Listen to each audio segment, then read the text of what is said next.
శరణ్య, కొంచెంలో ప్రమాదం తప్పింది. సమయస్ఫూర్తితో వ్యవహరించావు.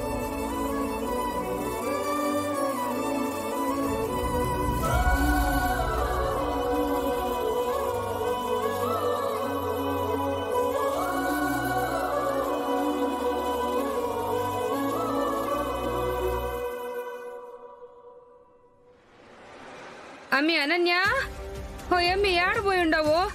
అంతా చూసేసుండానే. ఎంతకి అమ్మి ఎక్కడికెళ్ళుండాది?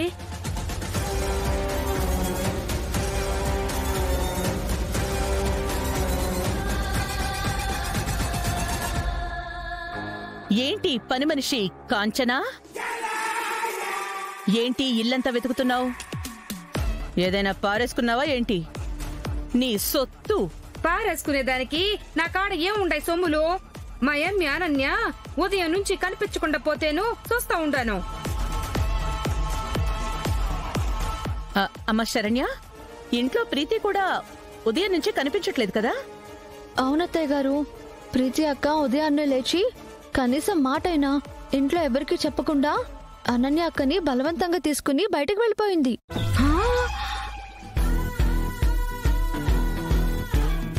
ఏంది శరణ్య నువ్వు మాట్లాడేది? ప్రీతి అనన్యని అంత రేంజ్ లో బయట తీసుకెళ్లిపోయి ఉండదా?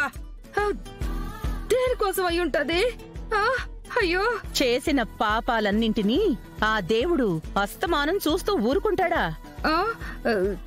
ఏదో ఒక రూపంలో వచ్చి ఆ పాపాల్ని బ్యాలెన్స్ చేసేస్తాడు అంటారు. అంటే ఏంటత్తయ్య గారు మీరనేది? ప్రీతి అక్క అనన్య అక్కని ఏదోలా తను వెళ్ళినా తనని చంపేద్దామని తీసుకువెళ్ళుంటుందని నాకర్థమైందమ్మా.